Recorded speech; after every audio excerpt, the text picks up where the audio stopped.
hearty welcome to all. It's an honor for our department to organize this one-day seminar commemorating 68th death anniversary of Baba Saheb Dr. B.R. Ambedkar, the father of Indian Constitution. In a society plagued by caste system and discrimination, Baba Saheb Ambedkar revolutionized the society by providing us a constitution that ensured equality for all. We have gathered here to pay our respect to Baba Saheb Ambedkar by revisiting his dream for social and economic justice. This seminar is jointly organized by Department of Economics, Pondicherry University and Pondicherry University SC/ST Employees Welfare Association. Now I invite Dr. A. Sankaran, the head of the Department of Economics, to welcome the gathering. A genuine smile of welcome can make a bed into a good one. Honorable Vice Chancellor, respected EC member, respected resource person, respected Dean, authorities of SC/ST Association, heads from various departments, my colleagues, research scholars, students and friends, very good morning one and all. It gives me an immense pleasure and privilege to stand before you to welcome you all to this historic function. We are very fortunate to have a globally renowned scientist and a very dynamic administrator, our Honorable Vice Chancellor. Sir, your keen effort to strengthen the academic layer, establish justice, fulfill the requirement of employees, legitimate decisions, adding value to Pondicherry University, sir. Sir, really we are blessed to have a Vice Chancellor like you in Pondicherry University, as your golden arms helped a good number of teachers, non-teaching staff, and importantly students, sir. Your presence in all academic functions is a testimony to your unwavering commitment to academic excellence of Pondicherry University. Under your visionary leadership, Pondicherry University has not only strengthened its position but also fostered a vibrant and positive environment for research, collaboration and intellectual exploration. We are praying the God to have a conducive environment even in future, as your guidance energizing us. In spite of your busy schedule, you blessed this momentous occasion with your august presence. On behalf of the Department of Economics, I welcome you, sir.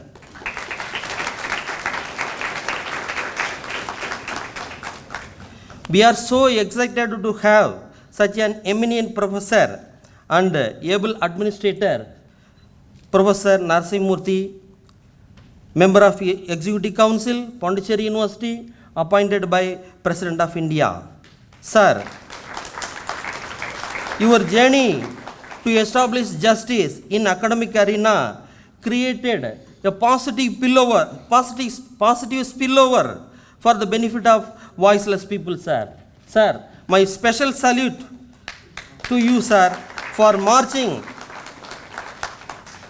to reach the unreached. Thanks for accepting our invitation in a very short notice.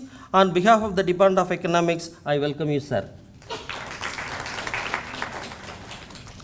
A very special welcome to our chief guest, Professor Madheswaran, who has truly set a benchmark for multi-hyphenated achievements.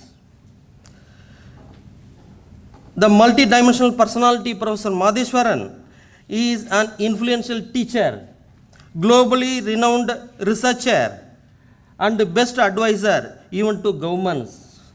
Professor is worldwide established academician.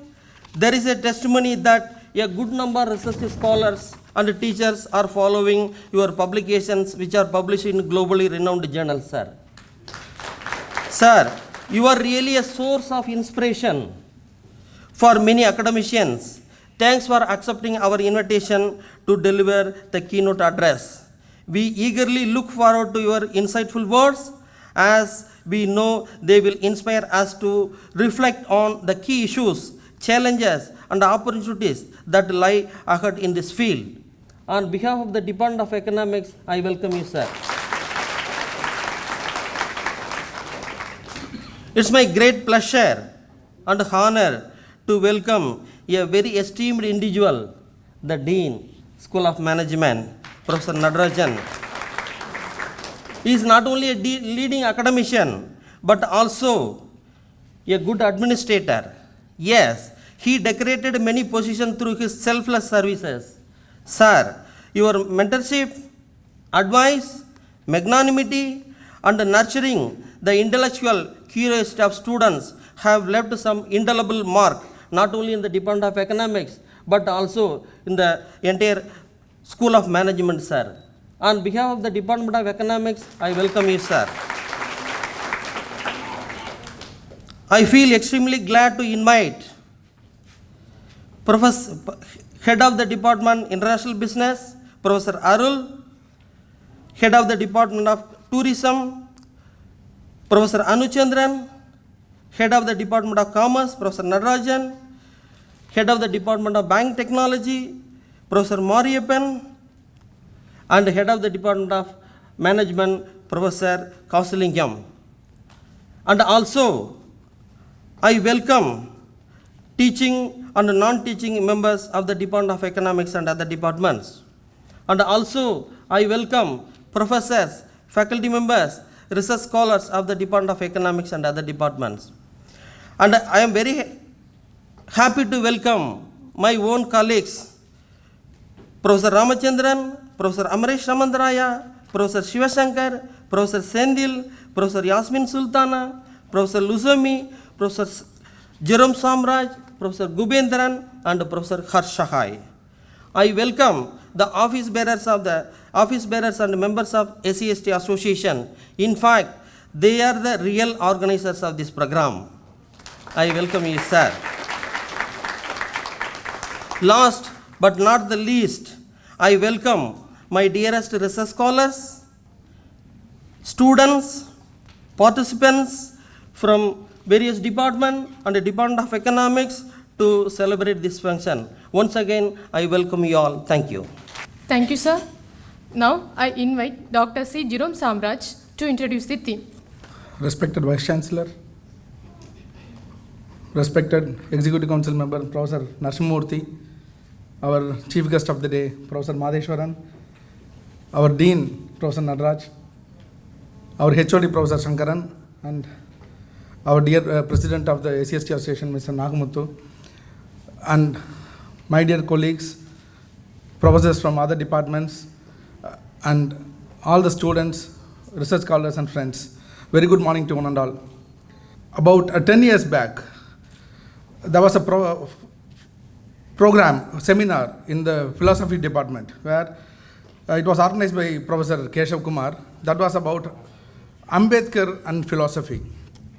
And in that seminar, I remember I presented a paper on the exclusion of Ambedkar as a sociologist, as an economist, as a political scientist, as a legal expert, as a constitutionalist from the university curriculum. So how has the university curriculum all over the country has excluded the contribution of Ambedkar as a scholar? All of us know Ambedkar as a leader of the scheduled caste. They have comfortably reduced him as a leader of the scheduled caste, whereas his contribution, we can keep on talking about his contribution in various fields, taking from agriculture, dams development, law, right to equality, and whatnot. So in that sense, I'm happy that our department could organize this particular seminar in collaboration with our Pondicherry University SCST Association, that we are going to hear from Professor Madheshwaran about Ambedkar's contribution as an academic, as a scholar, as a scholar of unparalleled might. And so it is for that very reason we organized this program, and we are very happy that all the dignitaries and all of you have spared your time and for making your presence here. And I thank you for this opportunity, and I thank the HOD for this opportunity to basically explain what is the intention of this program, and I thank you once again.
Good afternoon, one and all. The most respected and revered Vice Chancellor, Professor K. Dharnikarasu, the Program Coordinator and Convener, then his colleague, the Department Head and colleagues of the Department of Economics, the School of Management, the beloved Chief Guest, Professor S. Matheshwaran, who is a Dian in the field and a great and seasoned administrator. I am overwhelmingly, I extend my hearty greetings to the department, inviting such a big personality here for a noble cause. So that Professor Madheshwaran is having, just I spoke with him for nearly half an hour. I got a lot of ideals from him. So he is a man of ideals and he is living for that, to translate the ideals into reality. So in that way, sir, we are very happy. On behalf of the Vice Chancellor and my own behalf, we extend a warm welcome to the School of Management of Pondicherry University for delivering a lecture on this pertinent occasion of commemorating the Dr. B.R. Ambedkar's death anniversary, 68th death anniversary. Even a few days back, when Non-Teaching Association and others are celebrating a program in our admin building, I just put a word to some of my friends. Every year we used to have a kind of endowment lecture that was missed on the day. I think that is being compensated by Shankaran by means of arranging this program. In a way, my special greetings to Dr. Shankaran and his team for arranging this kind of endowment talk by bringing Professor S. Matheshwaran, and incidentally, it is coincided with our beloved Narsimhamurthy sir also, who is our executive committee member, and he is a person of the right mindset and the right attitude. So this program is decorated by very good chief guests in the dais. So on behalf of the school, I extend my sincere welcome to every one of you.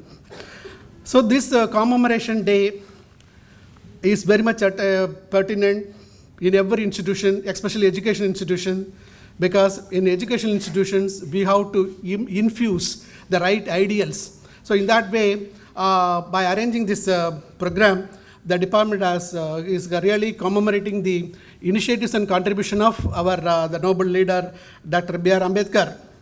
So though he is a constitutional architect, he did a lot.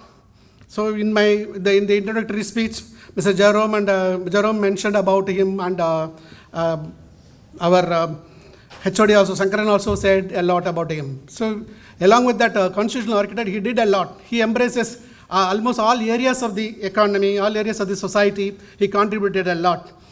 And above all, I could see a kind of leadership quality in him. So he is very efficient, dynamic, and revolutionist, and a long vision attitude, and many other leadership qualities, and then non-violent attitude, and ambitious thoughts, etc. So these are all the noble qualities we have to observe from him and try to imbibe in us, which in turn reflect in our actions. So that is the purpose of conducting this kind of a commemoration program. So we have to, many times we usually forget all the contributions done by great leaders. That is why our chief guest also has given a nice title, Forgotten Contributions of Dr. Ambedkar.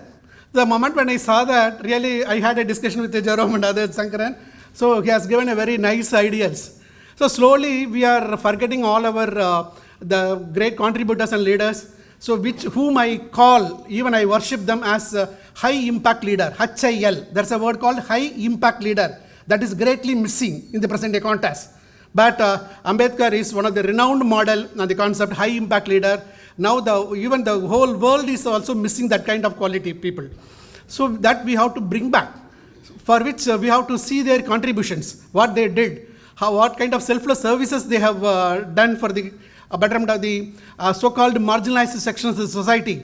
And he encompasses all areas, socio-economic and political and cultural area. Everywhere he contributed a lot. So that is why we have to understand his contributions and the dionship in terms of the form of leadership quality. That's a message what we have to carry out and try to practice in our day-to-day life. So in that way, once again, I extend a hearty welcome, hearty congratulations to their department. And from the social justice perspective, he has touched upon the abolition of untouchability and caste discrimination, then empowerment through education, and the rights of women. So these are all the three perspectives what I have identified from him from the social justice point of view. Similarly, from the economic justice point of view, he has identified certain thrust areas such as redistribution of resources. So being an economic student, you may be knowing that wants are unlimited, means are limited. So we are how to make use of the resources effectively, for which how the distribution of resources should take place. So such a kind of thinking has happened 100 years before. So he was born in 1891 and he lost his life in the year 1956. 1956 he lost his life. Within the short span of 65 years, he contributed a lot and touched upon all area sectors of the economy. So in that way, from the economic justice point of view, he has contributed redistribution of resources and the labor rights. He is a person who has strived for labor right. It is none other than Dr. Ambedkar. So we have to salute him on this occasion that only the dignity of labor has come. Otherwise, a kind of separation, slavery exists. So we have to give big salute to him for bringing the labor rights. And then economic planning, yes, is really very astonishing. He envisioned the so-called free market economy even 1926 itself. But whereas it has been implemented by India in 1991, the two forcibly we have adopted. Forcibly we have adopted in the year 1991, and that's how free market economy has come in terms of globalization, privatization and localization. No, globalization, privatization and globalization. So this LPG, liberalization has come. But whereas this vision has been envisioned by him in 1926 itself. But there itself, he has introduced the concept with a framework. But unfortunately, we forget the framework. That is why this free market economy has created all vicious problem.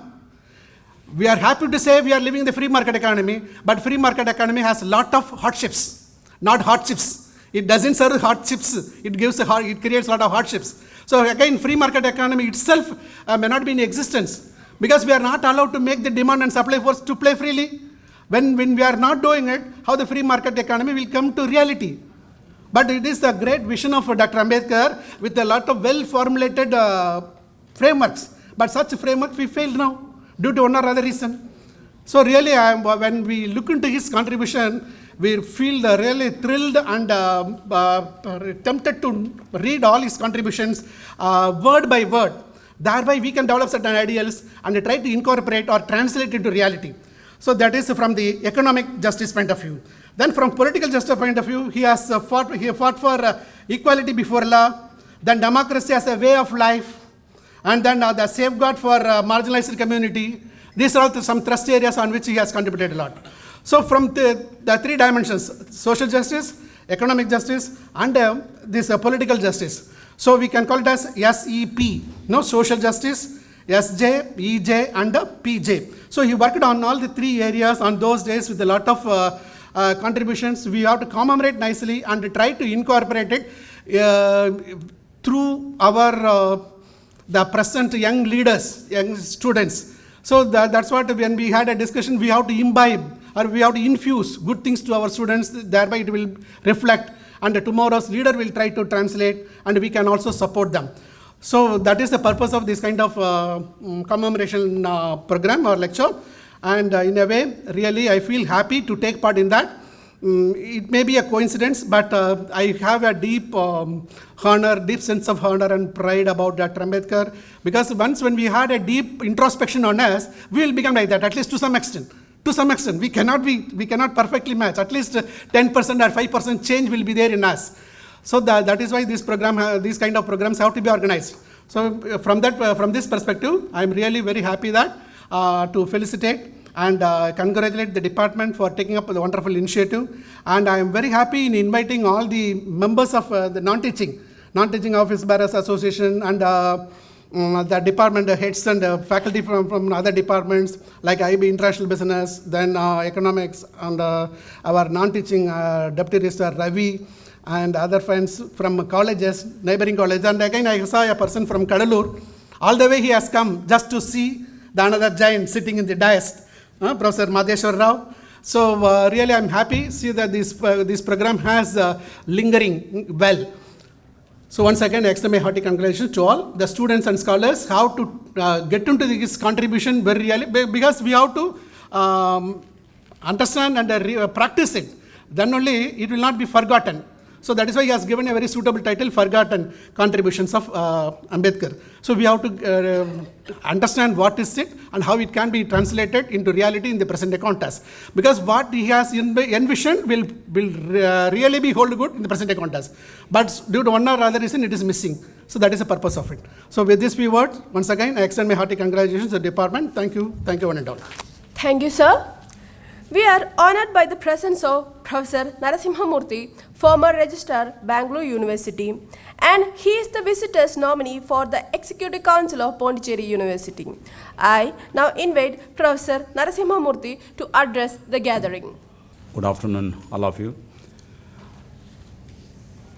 Respected Honorable Vice Chancellor, Professor Tharani Karasu, then Chief Guest delivering lecture today, Professor Madheshwaran, Dean Faculty of Management, School of Management, Professor Natarajan, then our Head of Department, Professor Shankaran, then SC/ST Association, Employees Association President Nagamuthu, the dais, and after dais, the faculty members of the Pondicherry University, non-teaching staff of the Pondicherry University, scholars, students, and other distinguished guests in this program.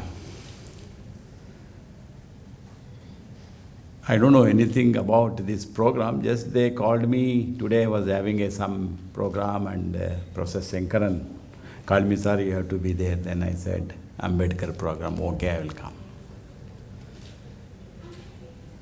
Unfortunately, you see, Ambedkar is made an icon for SC/STs. And Ambedkar has become an anticipatory bail for the scheduled castes and scheduled tribes. Anticipatory bail.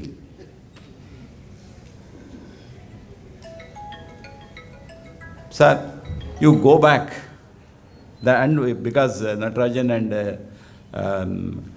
Joram mentioned that is unforgotten contribution of the Dr. Ambedkar.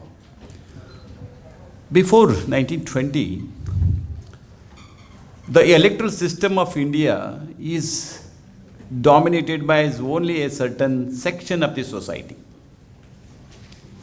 If feudals are voting, not even their wives, only male feudals, they can vote. Forget about the other section of the system.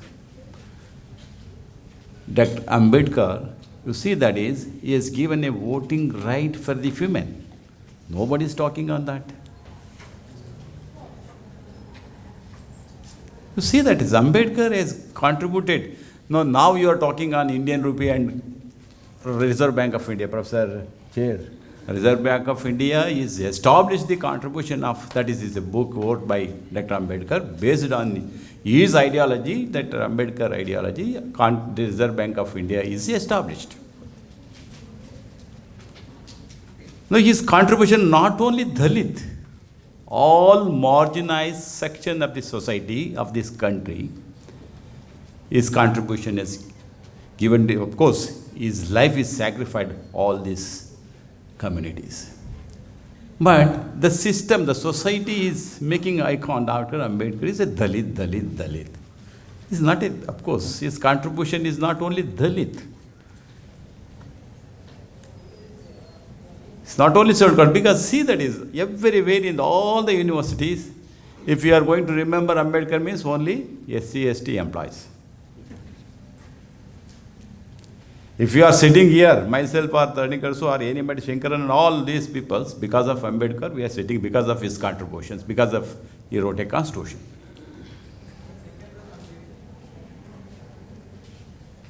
So we have to, because the Indian system is making Ambedkar is an icon of SC/STs. But you see in the wider perspective, in the international level, you can go to the Cambridge University and other universities. Ambedkar is, of course, gene of the knowledge. That is, the word is recognized. UNESCO is recognized. But our own society is not recognized as an Ambedkar. Still we are, of course, system is looking Ambedkar is a icon of a certain section.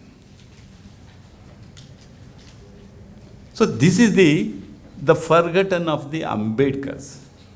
And another one I told that is, Ambedkar is an anticipatory bail for this certain section. You see that is, I have seen everywhere in the, even in Karnataka, even in Tamil Nadu or Andhra, southern India, wherever the disputes, just they will put a Ambedkar photo or something. Nobody will touch. See, Ambedkar has become an anticipatory for us. It should not. We should not. Ambedkar, you see that is, he told, when he passed a resolution in the parliament, Kripalini told Ambedkar, Ambedkar, you did a mistake. You gave a voting power to your people. Your people, we can purchase, we can pay money, we can give it drinks, we can purchase their vote. Ambedkar told Mr. Kripalini, today my people is, of course, not educated. If they educated, you cannot buy my people. You cannot bribe them. So he told, because when the parliament is passed a resolution to the voting power to the marginalized section, when he coming out from the parliament, Kripalini told that Ambedkar reacted to the Kripalini, you cannot. But now you see what is happening in the system. So another few years, maybe they are going to rule, of course. So this is the forgotten, of course, contribution of the Dr. Ambedkar to the society, not a certain section of the society. So thank you. Thank you, sir. Now, I invite our Honorable Vice Chancellor, Professor K. Tarani Karasu, to deliver the inaugural address. Respected EC member and President nominees for Pondicherry University, Professor N. Narasimhamurthy, Professor P. Nadarajan, Dean, School of Management, Pondicherry University, and our keynote speaker, Professor S. Madheshwaran, RBA Chair Professor and Head of Center for Economic Studies and Policy Institute for Social and Economic Change of Bengaluru, Professor A. Shankaran, Professor and Head, Department of Economics, Pondicherry University, and all the SC/ST Employees Welfare Association, including Sri V. Nagamuthu, who is going to deliver a vote of thanks, and faculty members of Department of Economics and other departments, deans, HODs, and all the faculty members, and my dear students. So it is indeed now good afternoon to everyone. And we are now commemorating Baba Sahib Dr. B.R. Ambedkar death anniversary, 68th death anniversary. We have already celebrated this as a university on 6th December in Pondicherry University Customs. And you may wonder why again this commemoration of Dr. B.R. Ambedkar death anniversary. I don't know whether I am correct or not. When SCST Association came to me after I have taken over as Vice Chancellor in charge, I told them clearly, yours is SC/ST Employees Welfare Association. I told them clearly. So you have to concentrate more on welfare of the SC/ST employees. But the tradition here is questioning the authority. What you have done this? Why you have done this? So please come out, you do it. I don't mind, but also concentrate on the welfare of the employees. And I told them, arrange many events, because your association should play a major role. It is the Pondicherry University recognizes this association for the welfare of the employees. So start doing something on this. In addition to the questioning the administration, in addition to the writing many places against the administration, you do it. But do something on this also. So because of this, they arranged one, I think, iCamp, yes. iCamp, they have done it. I was also part of this. This is second in row. I am really happy that the welfare part is also taken care. Because this is the agenda, this is the objective of the association. That should be done. I am doubly happy that Professor A. Shankaran, after he has become head of the department, he has inaugurated this, he has started this. I know when I was in the ECR, just in front of the school, Vallallar school, he suddenly came back, sir, I know him personally, sir, my CAS, sir, he was telling. Even in front of the Vallallar school, I was in this different reason. I don't see, whether I am Vice Chancellor, I roam around there. I don't have any fear also. So he said, then I said, I really little felt bad, but why he is telling in the road? But I could understand the pain behind this. And that's why I said, don't worry, if you have all credentials, who is going to stop? So that's no, sir, he has given his all the reasons behind this. Then I went through this. So as you know, the administration, it takes time. It is not a one-man army. So it takes time. So luckily we have done the series of the scrutiny and then CAS, and we have conducted the CAS for economics department also. Special thanks to our the executive council member, Professor Narasimhamurthy. Every meeting, you don't know his other side.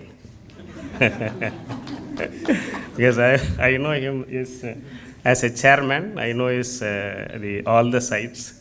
I always take it in the right sense. So whether a person shouts or contradicts, but I will see generally whether any justice behind this. So he always initiates because of his vast experience, and I took as a advice. Maybe his tone may be different, but I always took his advice.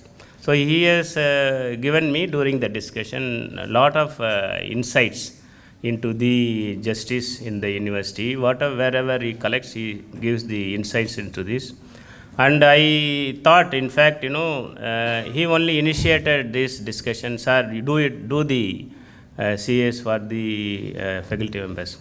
So I was a little hesitant because, being a vice chancellor in charge and advertisement also came. I thought, it is I should not go beyond beyond my power. Then he started arguing with me, no, you can do it. So then I got some confidence from him. It was he who gave the confidence.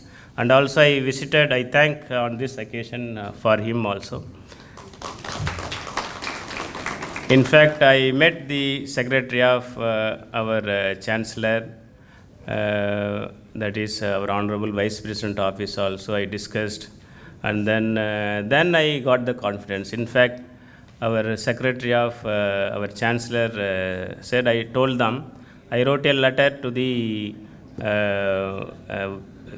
ministry, but no reply. Then he took his pen. He said, what is this? This is pen. So you want me to certify this is a pen? Pen is a pen. So you are vice chancellor. You all power you have. You do it like this. He said. Then I got this confidence. Okay, if people who are supporting in EC also is supporting it, then vice president office also supporting. Why can't we take this? I can say this is the adventure for me. Start this process of this, because the rights of the powers of vice chancellor in charge is nowhere written. Even our statutes, even nowhere. You can be interpreted in either way. So that is why I started doing this. I take this opportunity to thank our executive member and the support of all the faculty members also. So why I am telling this, how this today's meeting evolved as they would come together.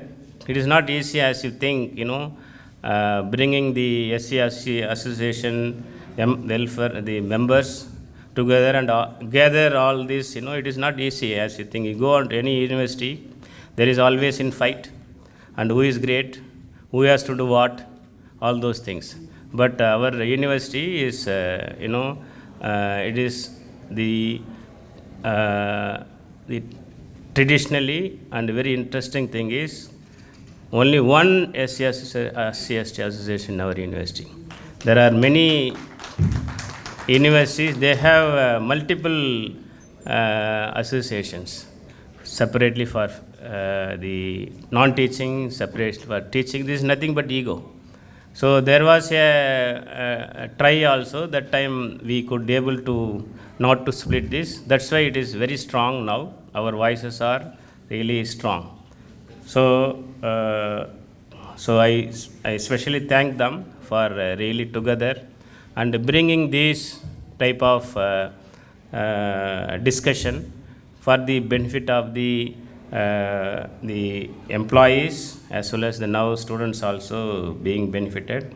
So you can see the power of togetherness, and if you go and separately call Professor Madheswaran, he will not come. But if you go as a association, if you go as a department request, he cannot deny now. So this is the power of the togetherness, the power of the group. So this is what actually even Ambedkar dreamed about this. So not to only give opposite view or dissent view, not like this. You do something for the society.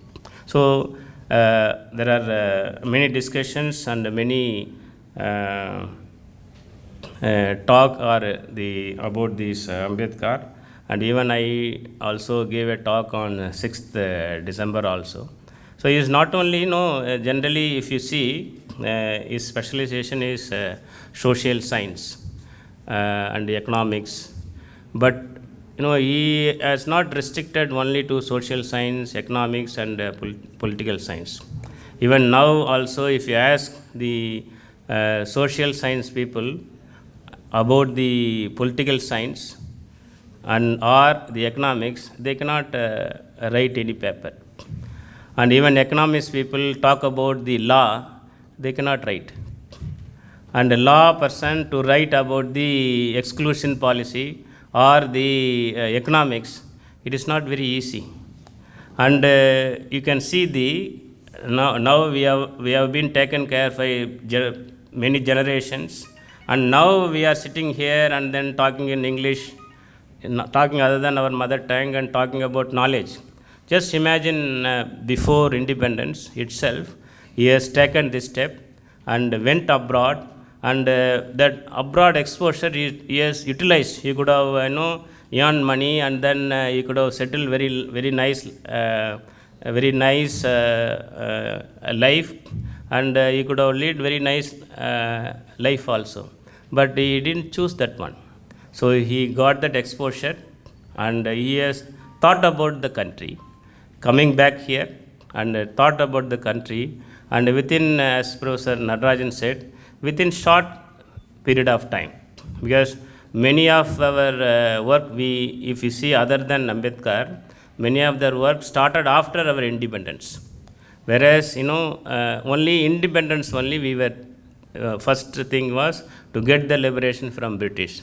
Whereas if you see the works of Ambedkar, he started in 1920s itself. So the RBI one, he gave a talk in the Viceroyal meeting, proposed it. And even our EC member was telling the voting rights to the woman. He didn't do it on one day. Before independence, he was talking about this, who was to give the voting rights. So he made sure that all the colleagues inside the Congress, inside the political arena, he made sure that everybody should understand that the voting rights should be given equal to all. Because that is those the people only they may oppose. Even our Professor Narasimhamurthy was telling, even Kripalani was not happy with the rights to all. So that is he understood this. He voiced for this before the independence. So that is why everybody understood the importance of this. Now we are talking about the Vasudeva Kudumbakam, equal, everything, but he started this that day itself. That type of visionary, it is not easy. So I told on 6th December also, even though he is the economics, social scientist, then the political scientist, and then law expert, he discussed about the dam. There are his contribution about the dam, and then the grid in the electricity. This is not the person who is lead simple life with very parochial knowledge. He had a vision about the India, how our India should be. So whatever the vision only we are now, maybe our Jerome was telling we have forgotten him, but we cannot forget him, because all is basic, on the basis of Ambedkar only we are living today. Whatever the 8 hours, then RBI, and then the Constitution, we may not read in the school or our syllabus. We are living because of him, and reservation, every day, we are living because of him. So he made sure that India should go in this direction. That is why we are going, and it is also, very important is, I can have my vision also, whether is it sustainable. That is very important point. If somebody would have thought about different type of India, whether if it was not sustainable, then we would have ended up with a civil war, and we may be fighting like other countries. So he made sure that no conflict between the people, no conflict between the different society. Ours is known for different race, different religion, and all these things he made sure that, even the reservation, he made sure that others will not affect. So it was extended to OBCs. Now reservation everywhere accepts it. So that is the beauty of the Ambedkar vision. I feel that he made sure that India never go into the conflict society. So that's why we are getting now fruitful outcome.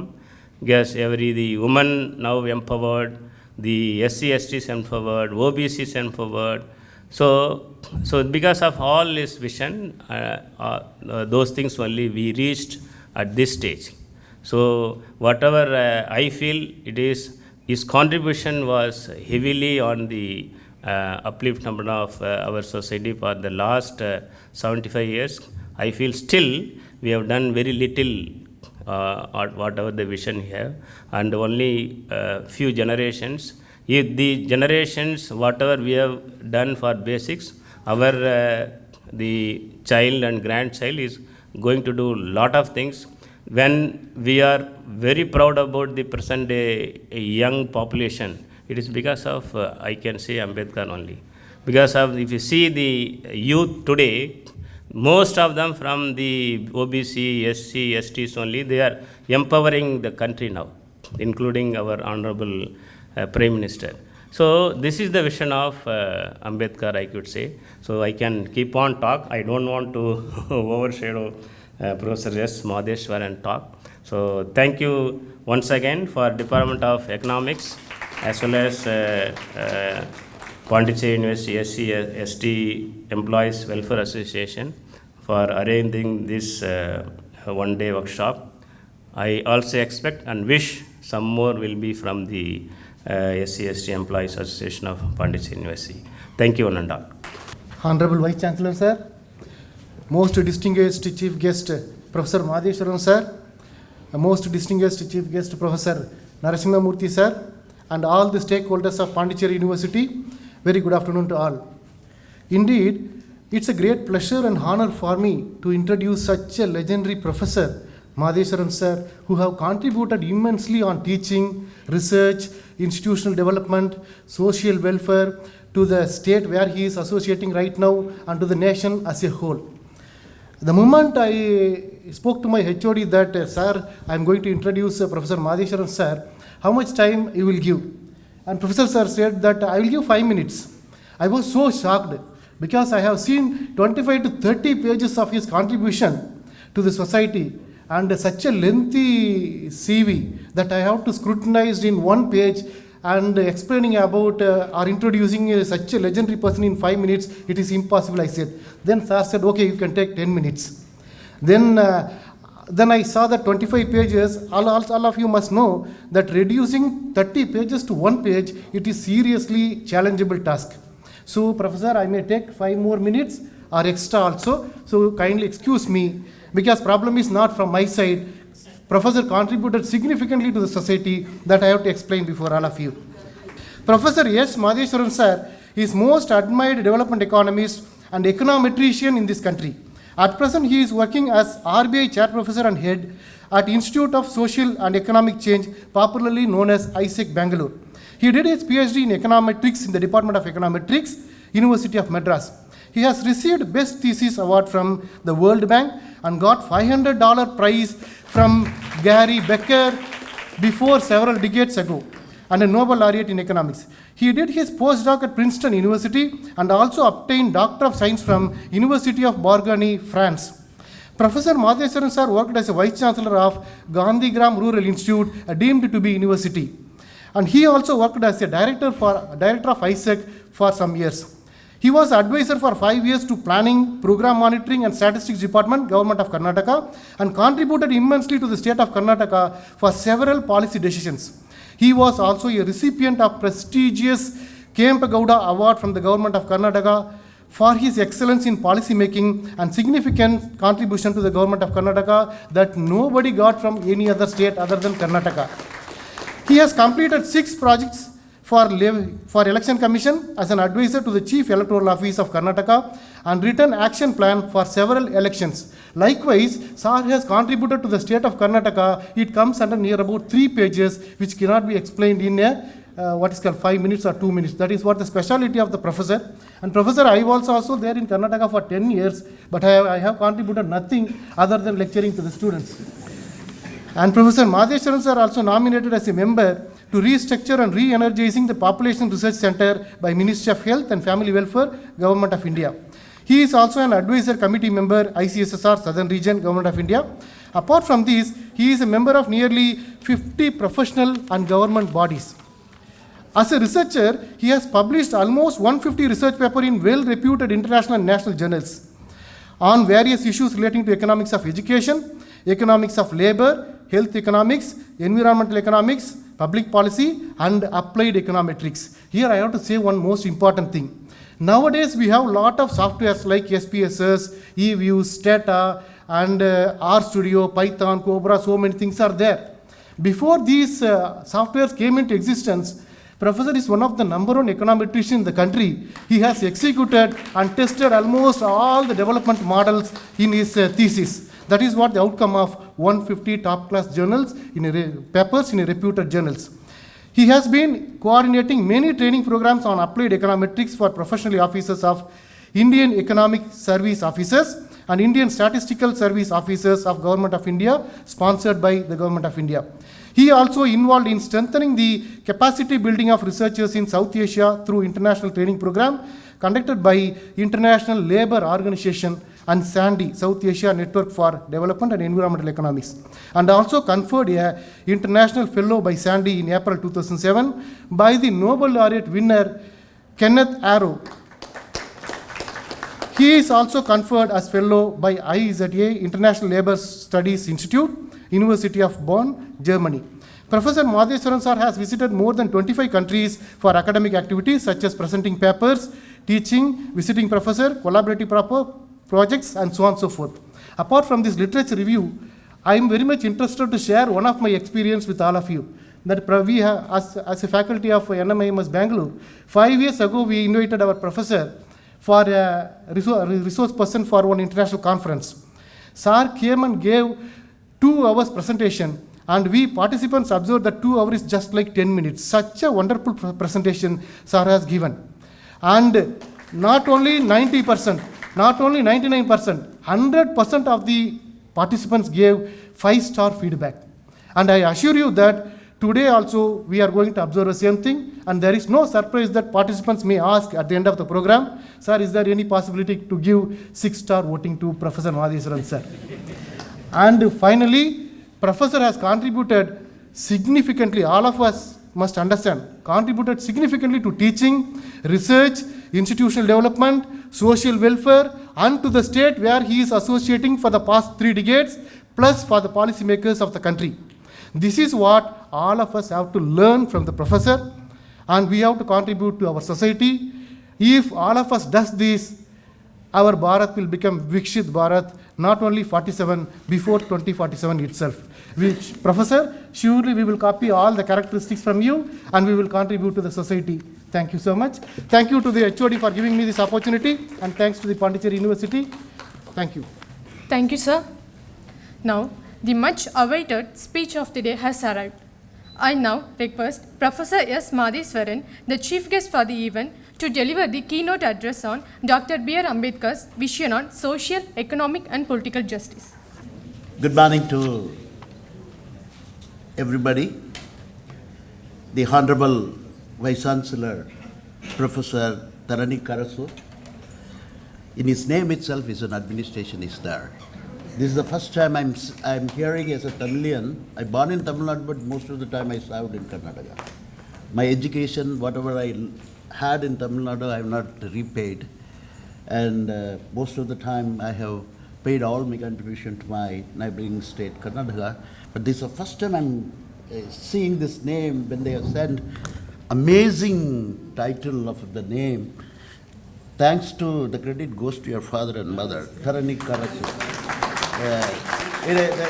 Your name itself is an administration is there, the powerful administration. Tarani, some of the northeast or north people have said, Tarani means it's a world. Tarani Karasu means the king of the world. So that's what the translation for you people. I'm very happy to meet you, sir, and also very shortly, Professor Narasimhamurthy. I think I met him, I don't know, but suddenly today I met him. but all his friends are my friends. Then all his friends are my comrades. So suddenly I was so stunned that he said, I'm the EC member. And I know all my friends. They're also very rightfully they talk in every board meeting and everything. I'm extremely happy. I could feel that, the kind of a support you are giving to the marginalized and the donor community. Of course, I respect you, sir, for your this thing. And my friend Nadarajan, often I spoke to him before I come here, and he's also a very interesting person. We were talking about the quality of teaching, and we are talking about how to impart the quality of education, and we are talking about the existing syllabus, whether the existing syllabus, the students, they are going to acquire this education, whether it's suitable to the required education in the labor market. So all these things, we have a very interesting dean. Of course, all you people are very, very fortunate to have such a good thinking and critical thinking dean. And I have my friend, long-time friend, Professor Sangaran, and where is he is sitting here? Oh, yeah, Shiv Sankar and this Jerome. I know them for many years. When I was young, I have seen them. They were so young, and so I have seen them. I'm very thankful that these three people, they should have called directly, but they should have appointed some kind of a mediator. Is my another family member, I consider him as a own brother, own blooded brother, Professor Mani here. And Professor Mani is the very ferocious reader. He writes very in detail. I hope you must have seen his writings in Hindu and many papers. The moment he writes, even the ministers or even the chief minister to everybody, they read immediately, the implementation will come. This is Professor Mani, and sometime I wish this, you are the head of the department, and with the permission of the Honorable Vice Chancellor, he is such a fellow motivates, and he brings quality of education. On his own, he brought the TNBSC course free of cost.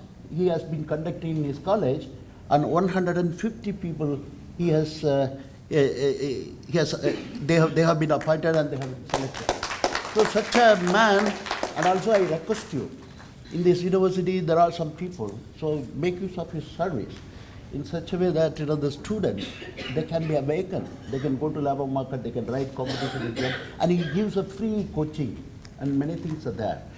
And why I'm introducing him in a very selfish way is that he has attracted me. He is in my depth of my heart all the time, that his contribution to this society. And Nagamuthu, I am very happy to see you here as a president of the SCST Employee Welfare Association. The institute where I am coming, Professor V.K.R. Rao Institute, 52 years we didn't have reservation policy. But when I was a director, I brought the reservation policy, put it in the web. And also, sir, I'm very happy that we need an association. We struggle for association.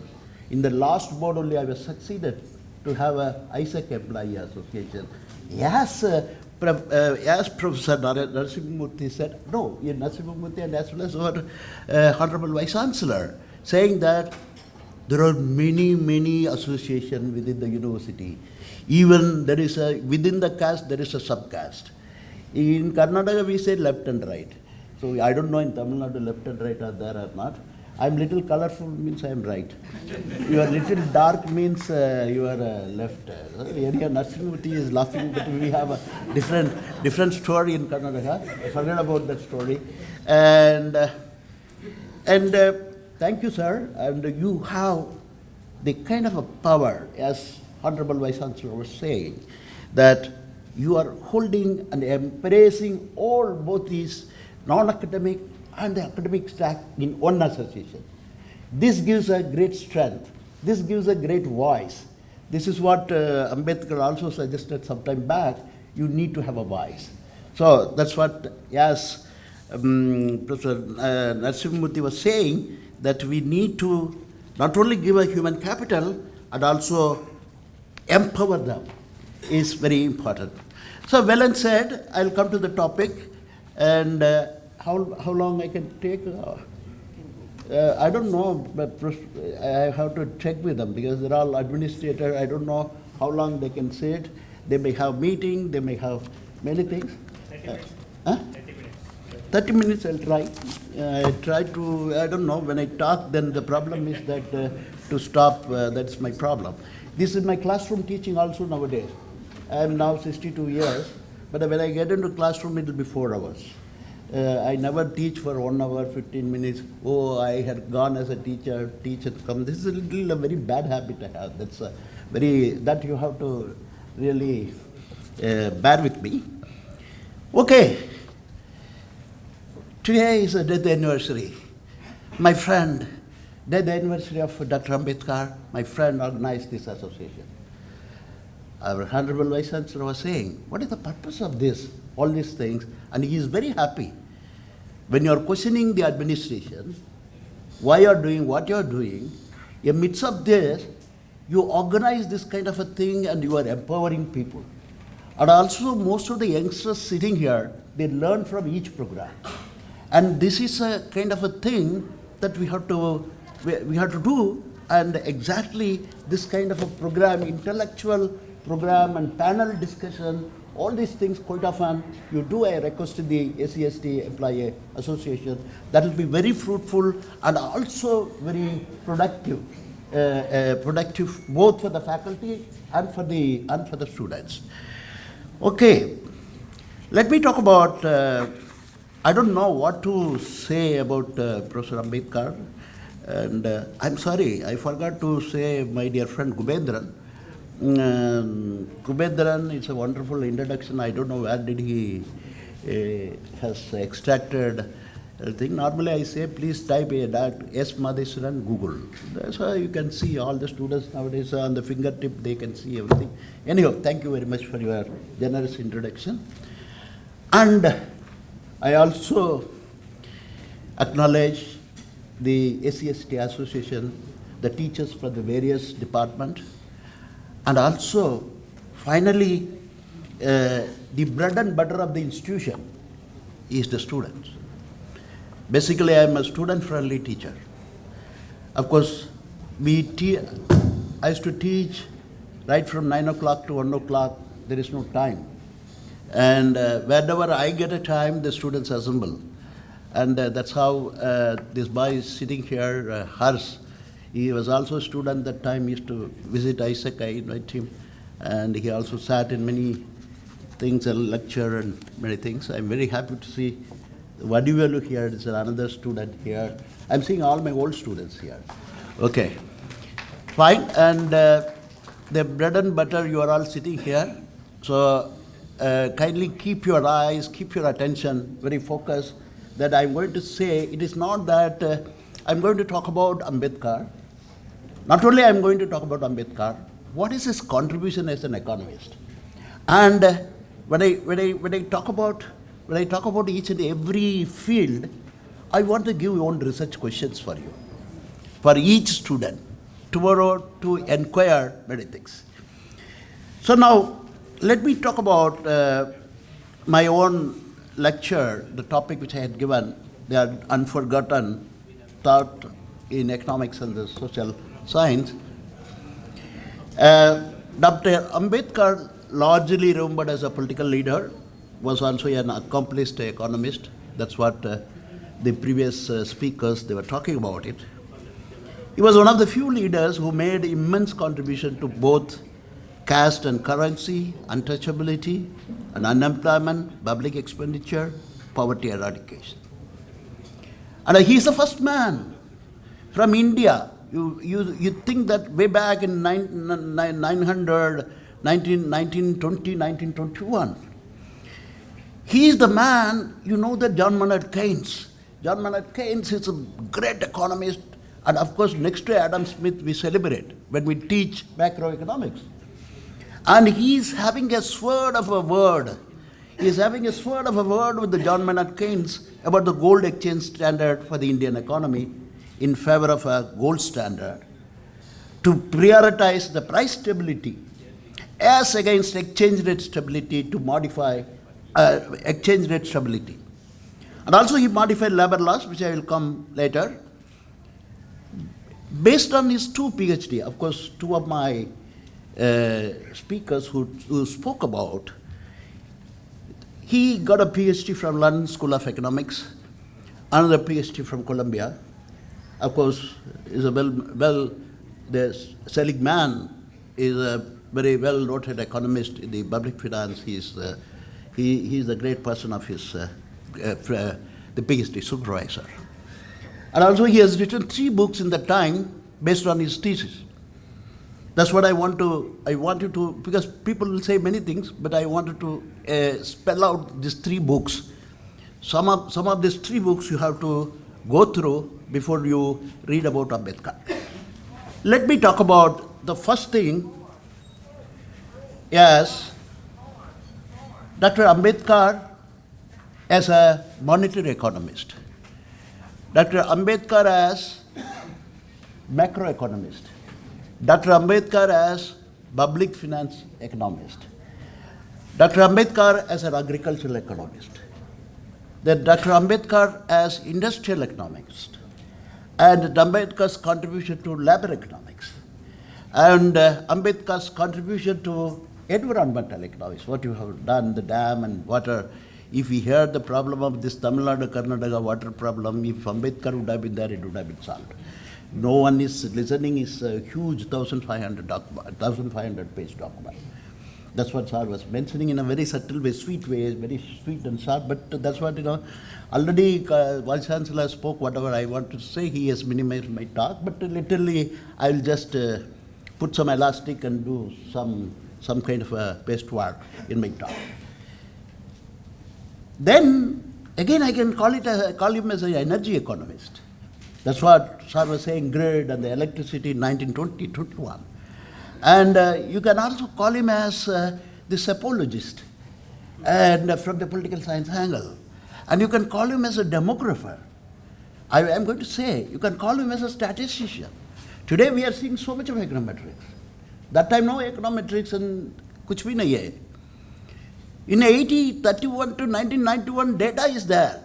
He has written a thesis in the Columbia University based on the real data of the British province, that time about the center-state relationship. He has not used any great econometric modeling, regression, test multicollinearity. We disturb people, not test multicollinearity, test capacity. Oh, it is a stationary, it is a non-stationary. This curve is going here, this curve is going here. People have attention on those things. But the thing is that you should see the genesis. And I wonder that how many people who teach monetary economics and macroeconomics in this country, when they talk about this price stability against exchange rate stability, all these things they are teaching. When they are talking about rupee, in 1860, how many teachers in India in monetary economics or a macroeconomics or in public finance, they say, oh, your book is a Mankiw book? Okay, good, go Mankiw. And your book is Seligman, okay, good. And your book is something else, Musgrave. Read Musgrave canons of taxation, come and vomit in the class. Again, the students will vomit. You are making the student as a parrot. You catch the parrot and teach them Amma. You say Amma. You say Appa. This is what we teachers we do. Teacher is a noble profession. We are creating a student. The noble profession, we are a noble profession. There is an IAS, there is an IPS, there is a minister. Where are they come from? They all come from your hands. So this profession, we have value till our death. That is what we are giving a human capital. And the human capital is embodied. So in a way, you are in the noble profession. That's what I'm saying, that we have to go back and see the origin of monetary and macroeconomics and the public finance. Let me say about the rupee. He is, see, way back 1860, both paper note you are saying, paper and silver currency were legal tender in India. But to cope with increasing monetary demand, the minting of silver was stopped in 1893 and the rupee was adopted as the sole legal tender. Subsequently, 1898 to 1916, you just see the year, 1898 to 1916, gold exchange rate was adopted and exchange rate stability became a key metric. However, in 1914 to 15, as the exchange rate weakened, of course now the monetary economists, most of them are here, what I'm saying is that in 1914 and 15, as the exchange rate weakened, India fell short of gold to pay back remittances. To make up for the shortfall, the government began printing money. That's what the money you are seeing, the paper, which in turn spiked inflation. Then this forced Ambedkar to voice against exchange rate stability, which according to him benefited the trading class, not the poor. How many of the teachers, when we are talking about the money and rupee in monetary economics, we start with Ambedkar? How many of the MA students know about this value of rupee, of the contribution of Ambedkar? Beta, मालूम है आपको? नहीं. Thank you very much. So, this is how I'm saying this. I'm using the present day jargon. This teacher teaches now price stability, exchange rate stability. When they come to science person, we don't know. I was also a science person. I'm an accidental economist. I also belongs to your science field. After coming to social science field, these people threaten. That too, when you know econometrics, they totally fool you. Okay?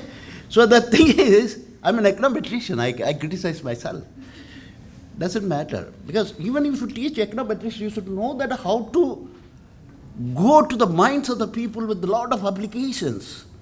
Then only it's called teaching. Okay, fine. So this is now you understand how Ambedkar has given a voice against exchange rate stability, which according to him benefited the trading class, not the poor. That's what today RBI, as Sir was saying, his thesis, the Columbia University thesis, and has become a book, and based on that, your whole RBI was set up. And it is not that most of the people we do thesis. I'm just giving a motivation. Arey, you do thesis. Everyone will get PhD.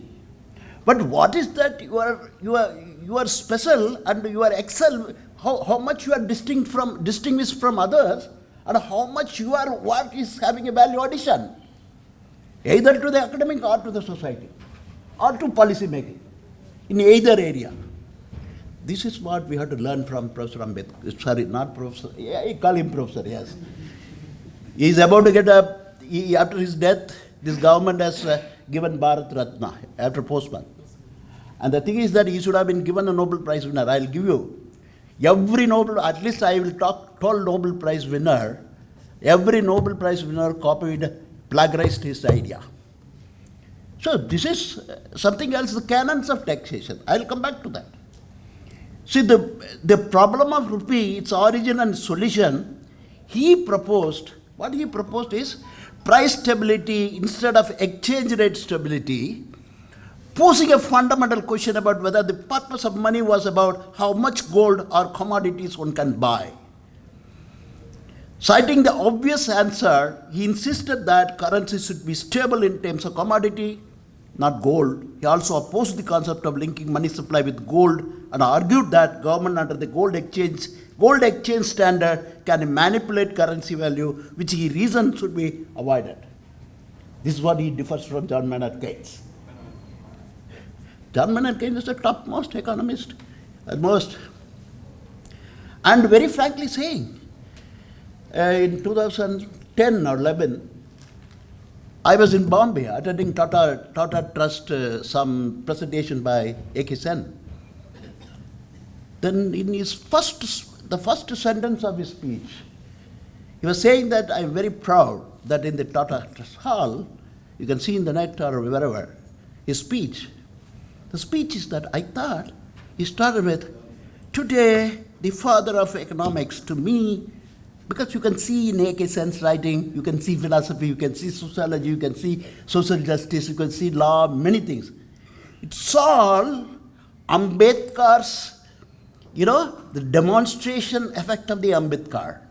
And he was saying, in his own mouth, I was very much sitting in the hall, I thought he will say Adam Smith is my father of economics.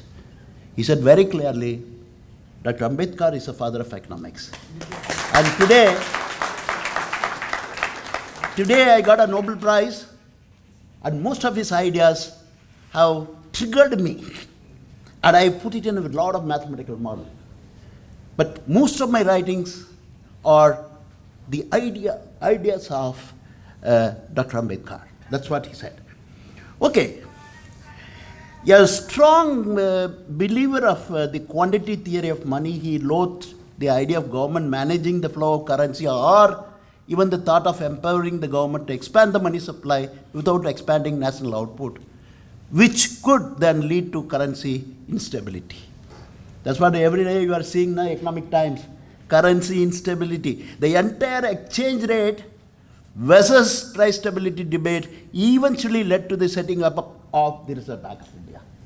Still, the Reserve Bank member. Nowadays, those times the people know the subject, they go. Nowadays, no need of any qualification. Any diamond Harry can go and sit in the National Statistical Commission or in the Monetary Committee and everywhere. But the thing is that we have to, whoever, I'm not attacking anybody, I'm just generally saying, whoever the member, the entire exchange rate versus price stability debate is eventually led to the setting up of the Reserve Bank of India. Still the Reserve Bank of India keeping an eye on exchange rate, price stability. Am I right? Okay, thank you very much. Because sometime I have to check whether I'm right or wrong. Because some economics do that. Okay. So, this is what? So, for you guys, I'm saying, it is not monetary economics, the quantity theory of money, MV equal to PT. What M, what V, what P, what T. So, we physics formula MV equal to PT, velocity, this and that. Many ideas are borrowed from science. That is a different from this talk. That is a philosophy of science called Popper was writing. How we borrowed all the ideas from science to economics.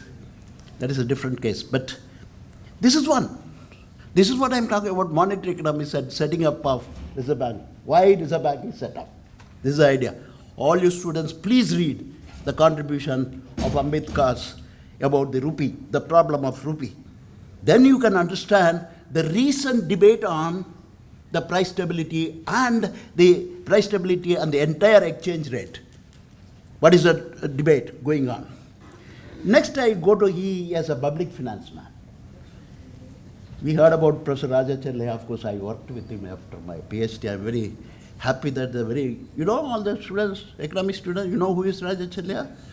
Rajacharya is the doyen in the tax reform in India. He is the chairman of Madras School of Economics. Of course, Professor Sadmugan and myself was the first employee of Madras School of Economics, way back in 1995. It was in 2 rooms in the Center for Biotechnology. It has grown now. So, public finance.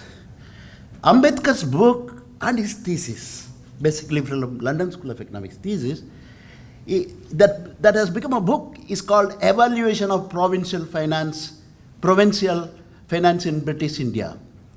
What he did, he summarized the history of financial relationship between the province and the government of India, but it offers useful takeaways to understand and analyze even modern day center-state fiscal relation. So the book has lot of data. It is not that Ambedkar has written something, not an adductor by looking at something else. He is evidence-based policy-making man. And he is putting a data from 1833 to 1871. And his detailed analysis showed a defective fiscal system with a destructive taxes and where government expenditure was unproductive. What is saying indirectly? Public expenditure efficiency. Any expenditure should have efficiency. Otherwise, that's what is still the RBI is crying public expenditure efficiency.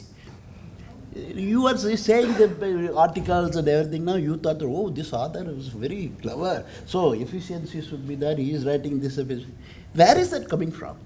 He is the one who did the analysis in 1833, 1871 data. How many years? 33 to 71. And he focused that defective fiscal system with destructive taxes and where government expenditure was unproductive. And after 1871, the government began preparing its own revenue and expenditure budget, and financial responsibilities were divided among the provincial government and the center. But again, Ambedkar found that even that arrangement led to high taxation. So during 1877 to 1881, the provincial government produced budget based on assigned revenue, followed by the next phase where the budget was based on shared revenue that allowed room for revenue expansion. This arrangement lasted for 38 years. Eventually, in 1921, the fiscal reform was introduced.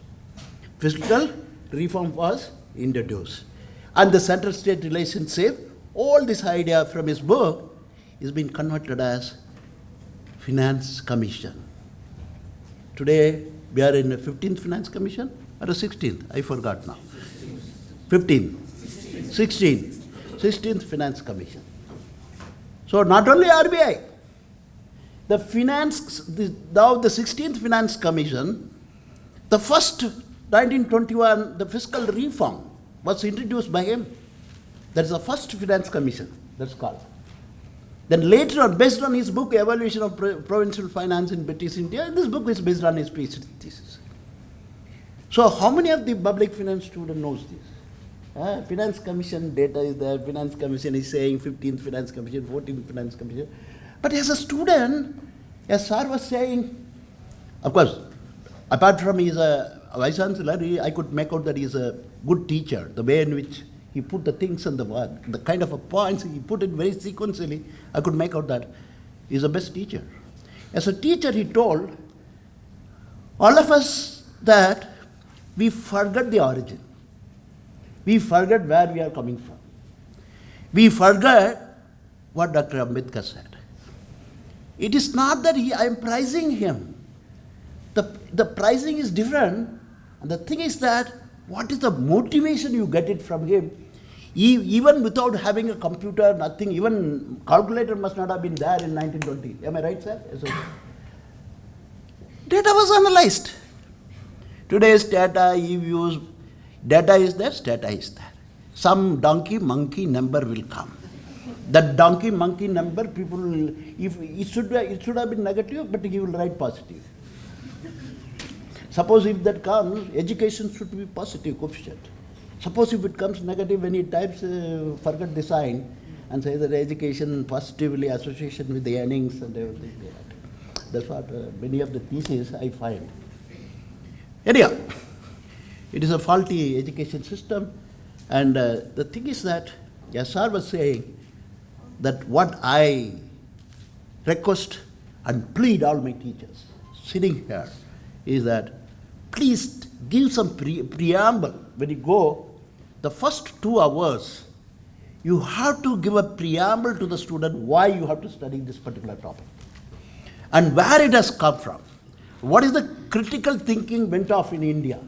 So look, none of the students, he said, no, I don't know about this rupee value, these are all economic thought. And even, how many of you know that everyone said RBI? Now I'm saying 1921 fiscal reform, center-state relations, only brought. Okay, now next, I come to taxation, public expenditure. I call him as a public expenditure. My dear economic students, what is the public finance, your reference? The teacher teaching? Who is that economic student? Anyone, yeah, don't feel shy. Our vice chancellor will not penalize you, don't worry. Hey, come on, anybody. Anybody, tell, what is the book you are following for the public finance? Musgrave. I know that these people will say Musgrave. That fellow has become a mustard in every home. Public finance means put oil, get oil, boil and put mustard.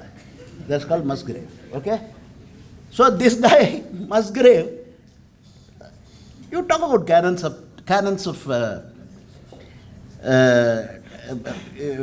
of taxation. Huh? Teacher teaches, you mug up, right? If you write all the canons of taxation, out of 5, 5. Huh? But none of the teacher, they don't teach the popularly known as Ambedkar's canons of public expenditure. His principles of public expenditure rested on only 3 elements: faithfulness, wisdom, and economy. Given public investment has a long gestation period, he urged the government to remember the public's immense faith in them and provide service accordingly. Even though the government's intention of spending may be correct in spirit, but if it is not used wisely, it will fail. So lastly, he urged government to ensure public spending is done optimally. That's what public sector expenditure. So canons of taxation, I don't want to read out canons. There are 5, 6 canons of taxation. I think he has given. I think for your memory, I can read some of these canons of taxation, maybe 2, 3 points. I don't think so. It suits with your Musgrave. Your Musgrave is for American people, not Indian people. Okay. The views of taxation policy in 1936, before your Musgrave. He enunciated the principles of taxation as following. Tax should be imposed according to the payer's capacity, not on income. The tax should be progressive, being less on the poor and more on the rich. Tax exemptions should be given up to a certain limit. The land revenue tax should be more flexible. There should be equality between different sections in tax imposition. The tax should not lead to lowering of standard of living of people. There are many canons of taxation. That's what I want to say. You put in 3 elements: faithfulness, wisdom, and economy, within which whole sub-classification is there. Kindly read canons of taxation for India, given by Dr. Ambedkar, not by Musgrave. Okay? So that's what I want to say that. He has written based on our Indian situation. We all follow, the Western fellow has written canon of taxation for America.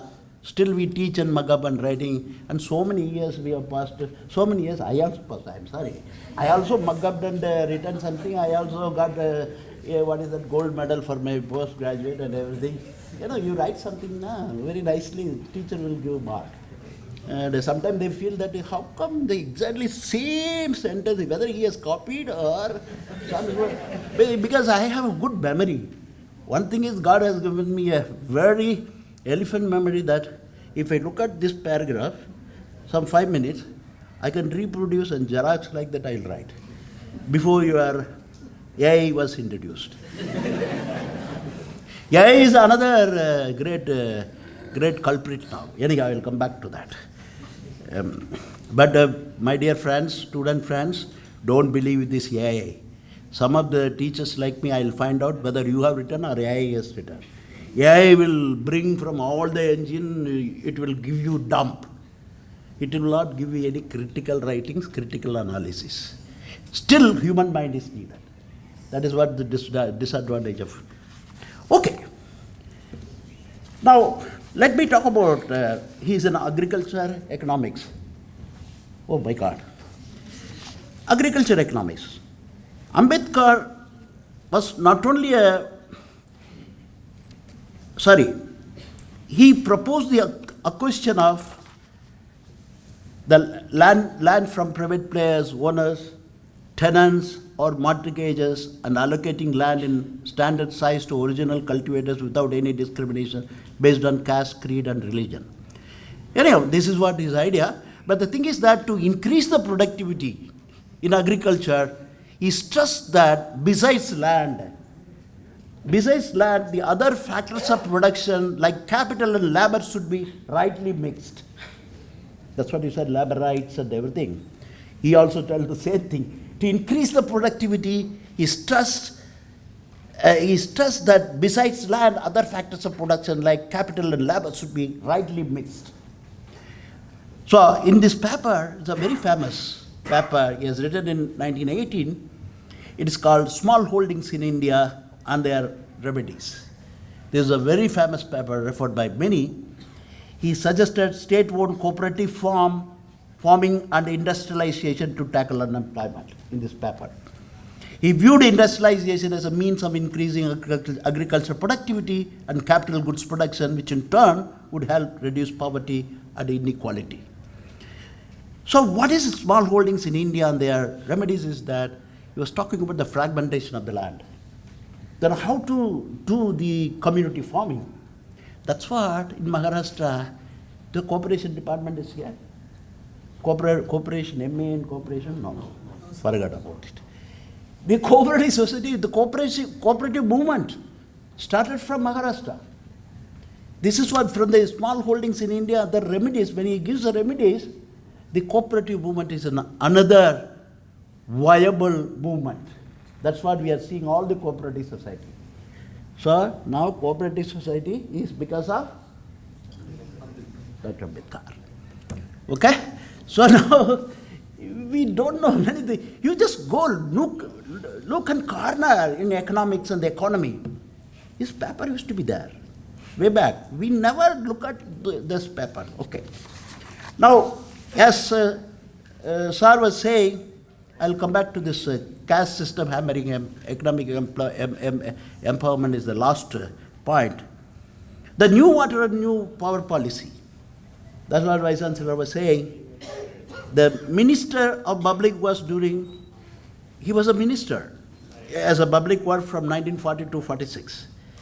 So his contributions are many, including first multiple purpose river valley project known as Damodar Valley Project in Bengal and Bihar. Establishing the Central Water Commission and Central Electricity Authority, which contributed immensely to irrigation and power supply.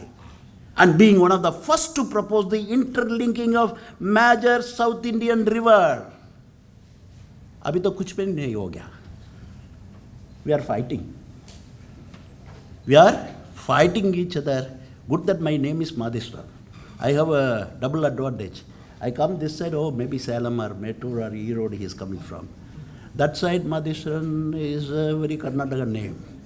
That's what they had given some kind of a prize and everything. Normally they don't give it to non-Kannadiga.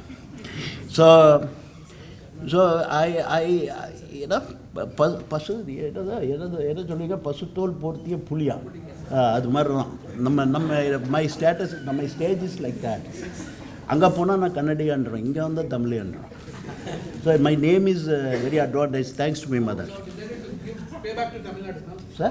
You have decided to give your payback to Maybe after my retirement. Still, I don't know where I will be, only God knows. Okay. Anyhow, so this is what he said labor laws. Our Vice Chancellor was saying labor laws. He told only one word. I just wanted to expand.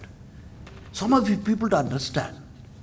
The labor laws, he introduced labor reform including reduction of factory working hours from 12 to 8 that you have mentioned in 1942. And he is the man who established the employment exchange and collection of statistical data under the Industrial Statistics Act. He is the man behind the introducing employment exchange. Today we are seeing all employment exchange, but it's not working properly now. People don't believe employment exchange. Some for the namesake you go and register. But those time it was, am I right sir? Those time it was effective, no? Employment exchange, if you register, you get a call. I think in my time and our time. Yeah, employment exchange is very important. Our parents will push us, hey, go and register in employment exchange. And employment exchange, of course, this is what the employment exchange was established by him. Okay, in 1942. And also, he has helped and framed, including mines, because he has studied very in depth about the mines. He went to the field, grassroots level, and see how the workers are striving very hard, and the women particularly striving very hard. So, today, all the women, Indian women, should give a tribute to him that you are getting a maternity benefit because of him. There is no one brought the maternity benefit because of him. This is called Maternity Act. And also Women and Child Labor Protection Act. Women and Child Labor Protection Act, that department is the WCD department. Where the Women and Child Protection Act has come, he studied on the mines, Indian mines. He realized that. And also that he amended that Trade Union Act in 1926 and put forth the compulsory recognition of a trade union besides introducing employee insurance in the country. So he is the root cause for employee insurance. He argued for employee insurance. He argued for the kind of a trade union act should be there in 1926. Of course, trade union was very strong over the period of time. In many states, and very particularly Kerala and West Bengal, very severe communism and very severe Marxism. Of course, he believes, he looks like Marxism, Ambedkar. But he is the believer of, the Marxism will say that there is no state. But Ambedkar is literally different from Marxism. He looks like Marxism when he says, but at last he said the state is a matter. Okay? So he is different from Marx. So I can say that when you compare Marx, he is different from Karl Marx. So Das Kapital can be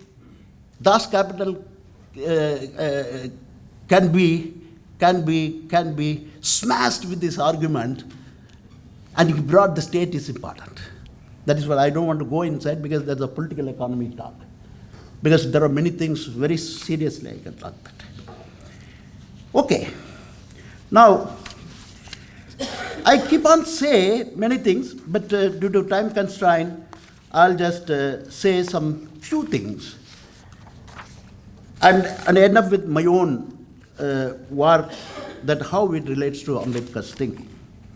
Of course, some of the areas, other miscellaneous areas, someone was talking, you are talking LPG, who talking LPG?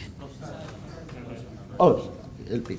Of course, free enterprise economy, but very lately we realized, but most of the time you think that, oh, Rajiv Gandhi brought this free economy and privatization and so forth. That's what he differs from Marx. Okay? So that the concept of population control, that's what I want to call it as demographer, I told her. Yeah. The previous day I saw he is an agriculture economist, monetary economist, macroeconomist, and the public finance economist. And I said, industrial also, industrial economics. We are talking about the manufacturing sector. We are having a program called Make in India. And Make in India and so many programs to propel the manufacturing sector given by the President, the Prime Minister, to strengthen the manufacturing growth. But the thing is that he is the first person in 1926. He wrote a paper on industrialization, that the small scale industry and the medium scale MSME is the engine of growth. That is his paper. And today, you search in Google, everybody, MSC is the engine of growth. But this idea, how he has developed this idea, why this rural industrialization and the industrialization and the importance of manufacturing growth.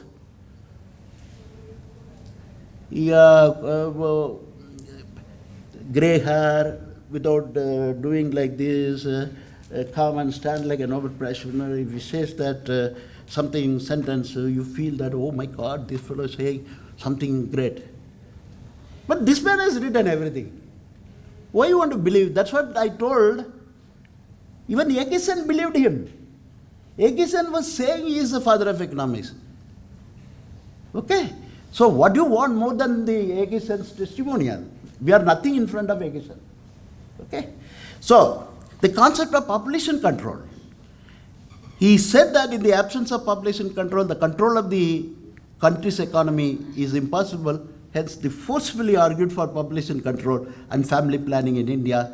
Later on, keeping with these views, Government of India has adopted family planning as a national policy. How many of you know? That's his contribution. And also that, I'll keep on saying many things, even in the health. There are many contributions. That's what I call him as a health economist, but due to paucity of time, I don't want to say many things. Finally, this is my favorite thing. What is the favorite thing is, final point, the caste system hampering economic development. Because I spoke everything from economics, now I come to the social point of view. Have you seen how many of you have seen the book called Annihilation of Caste? Please raise your hand. Annihilation of Caste. After his death, it was published. Annihilation of Caste, how many? Today I request all the students and the faculty who have not seen, please read Annihilation of Caste. Ambedkar noted how the caste system was hindering the mobility of labor and capital, and how due to caste hierarchy, employment was fixed by birth, leading to a reduction in labor mobility. And also the same year, he introduced a bill in the Bombay Legislative Council to abolish Mahar Watan. Mahar Watan is in Maharashtra, Mahar is scheduled caste, untouchable. He born in untouchable scheduled caste. That's what in Karnataka, your untouchable means left. Your touchable means right, within a sea. Good that in Tamil Nadu it is not there. Okay? That's what Sir was saying. I was so nicely enjoying his talk. Though he given some 10 minutes talk, I really enjoyed his talk. He's like a Thiruvalluvar.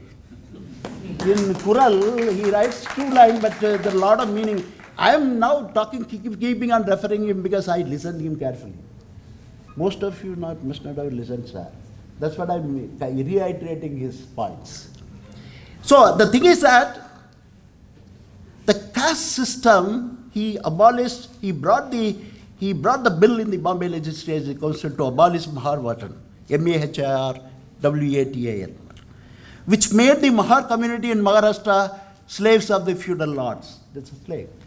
So the caste system hampering economic development. Today I'm saying those times. After 75 years of Ambedkar, as Sir was saying, by looking at Ambedkar, okay, he's the man, he's for the Dalit icon or a Dalit leader. No, I'm sorry. He's for everybody. But very specially, he talks about the exploitation, poverty, and the suppressed people. And whatever the dam or many things, electricity and everything, there is a first the kind of a central state relationship and the idea to RBI and many things he did. My God, his contribution is for all. But very specially, he is worried about the caste system hampering economic development. It is not that he born as an SC. As a researcher, he felt very bad and he internalized the issue and he has experienced the kind of a discrimination, exploitation and the poverty. Okay? So in this case, still we have the same thing. See, I just wanted to say something else. Theory of discrimination. 1971, written by Gary S. Becker, who is my thesis evaluator. He's the Nobel Prize winner to get a Nobel Prize for applying microeconomics to the human behavior. See, he said, taste for discrimination. What is the taste for discrimination? Taste, T-A-S-T-C-R. Sweet thing, taste, but I have a taste for discrimination. Okay? So taste for discrimination is nothing but prejudice. So I look like very nice, and you come to the interview board, I interview you, and even if you belongs to SC or ST, even if you do well and with a lot of ability and everything, these guys sitting in the interview board, they don't show up, but the thing is that the taste inside, these fellows are unproductive. They don't know how to talk in English. If they come inside, they will give atrocity act, blah, blah, everything. They ask, see, they apply group characteristics, not the individual characteristic. Individually is highly skilled than the general merit. But he loses based on the caste. You know, that's what he was saying, the caste system hampering economic. There is a graded inequality. I'm saying graded.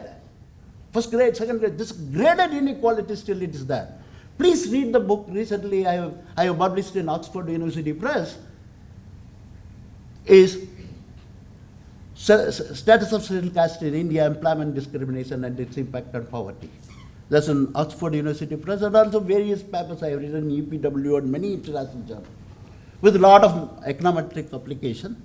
The first time in India, 1996, I can say even Professor Thorat told me, no economist, this is a subject for the sociologist, this discrimination and everything, stratification, everything.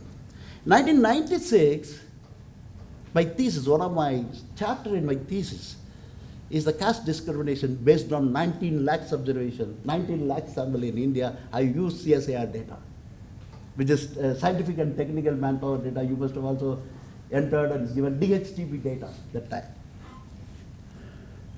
So, why I'm saying this kind of data I have used, and the recent National Sample Survey data I used, still the same graded inequality, and there is a labor market discrimination, there is a wage discrimination, many things, and also we have seen, and its impact on poverty.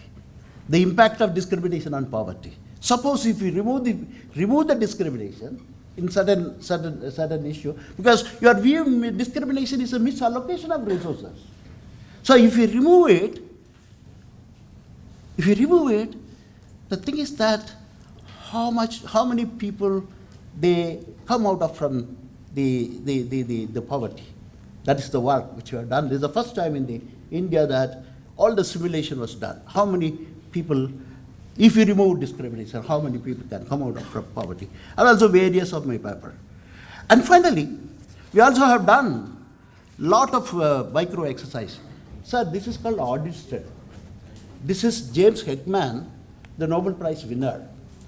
J.J. Heckman, Nobel Prize winner, and of course, he did some work on discrimination against the black in America, in the hotel industry. This is called an audit study.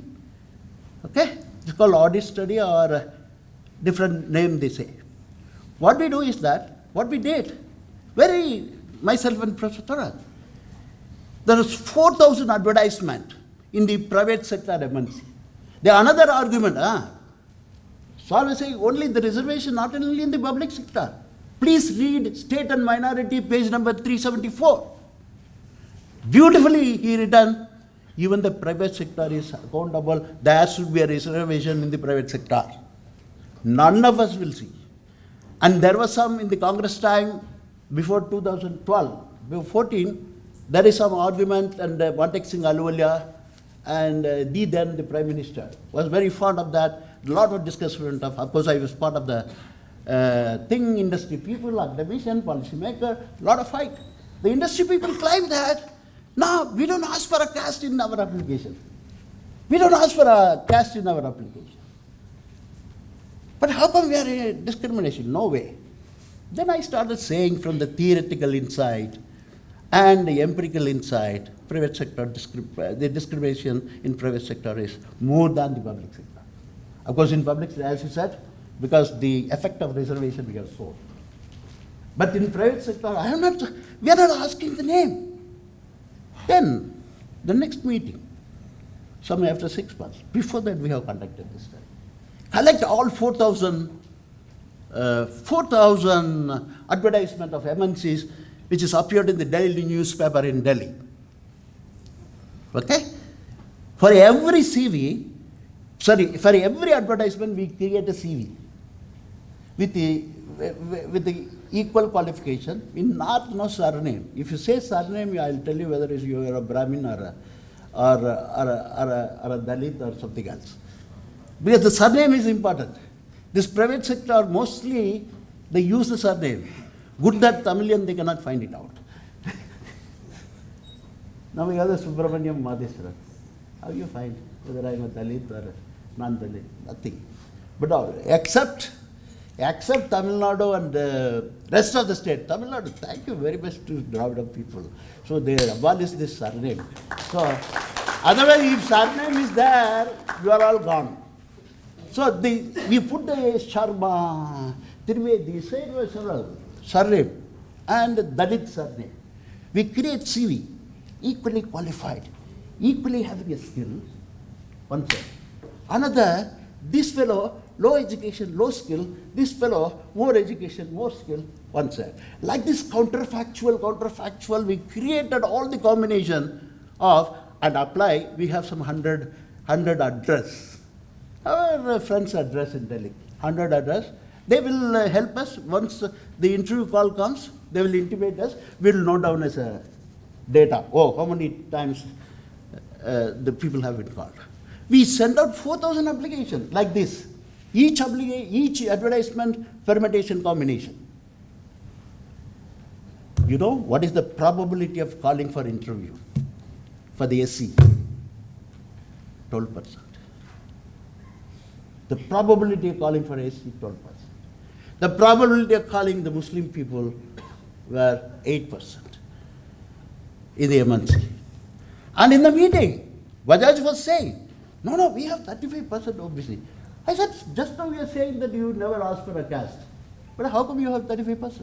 But anyhow, whatever may be that, then this particular exercise shows that in the job hiring practice itself, in private sector, there is a discrimination. Don't you understand? In the job hiring practice, in the very well starting job hiring stage itself, there is a discrimination. Do you understand? So do you think that still we have achieved or we have taken care the kind of a suggestion given by Dr. Ambedkar? No. Still it is going on. I don't know when it will get subside. And also most of you people read development economics. Your teacher may be teaching inequality, right? In development economics. Inequality. Rich and poor, and the inequality. All this guy, Vadivelu, he may teach Atkinson, Taylor trophy, logarithmic variance, to see the inequality. Of course, hers is different. He will teach all the time series where and when and all this. You teach inequality. You are a development economics person. That's what I catch you. We teach. The inequality is not only one inequality. You ask people, there is no inequality. So there is a resource inequality. There is a capability inequality. Capability means health, education, many things. So why discrimination arises means there is no opportunity. The access to education, access to health, the inequality of opportunity, I put it in a different way. The inequality of opportunity and given chance is very less. So there is a capability inequality in terms of health and education. And third is very, anybody do research, you do paper. I'm telling you, they're wrong. It's called existential inequality. So this inequality can be categorized as, who has told? Terborn. You have read Terborn's Political Economy. And Charles Tilley, another political economy great man. They were talking, inequality cannot be looked at inequality, but there is a resource and the capability and this inequality. Way back, our man Ambedkar said all these things. But but the people, political science people write the Charles Tilly's framework on inequality, but nothing. And finally, when I talk about discrimination, when I have theory, it's a final thought. Because I read Gary Becker and everything, he said case for discrimination, I saw it. And he also has come out with consumer market discrimination, employer discrimination, employee discrimination. Further, his theory is fine-tuned by another Nobel Prize winner, Kennedy Arrow, who has given me an international fellow. I'm very fond of him. He died last year.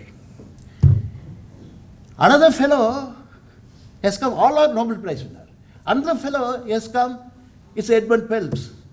He is the fellow, he is looking at the theory of Arrow and everything. He has given statistical discrimination. That means he thoroughly converted the theory into empirical. That's what he brought the statistical discrimination. A lot of decomposition went up. That's what my Princeton postdoctoral work. And I have found, I criticized their model. I found a new model. That was my contribution of Princeton University. Of course, 8,000 people are cited now in the world. So I'm saying this fellow, the Akerlof is another Nobel Prize winner.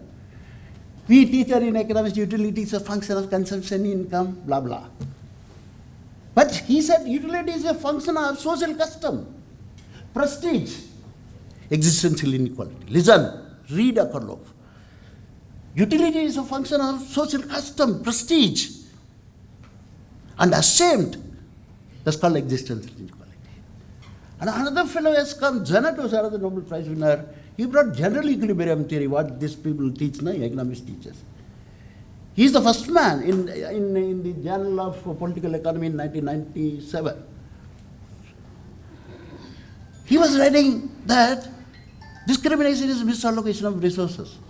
So if you remove discrimination, how much the individual benefit, how much the society benefit. This is called general equilibrium theory. And no one has touched. So various things on argument which you see, all the Nobel Prize winners, towards the theory of discrimination, towards their empirical work, you can see the plagiarism of Ambedkar idea, what he has written in 1926. He has written, these people put it in an economic jargon and put a mathematical model. But the idea is important. Mathematics is next. How the ideas are conceived is very important. I can say in thousands and crores of crowd, because I read thoroughly in my lifetime, this and this. My God, I was surprised.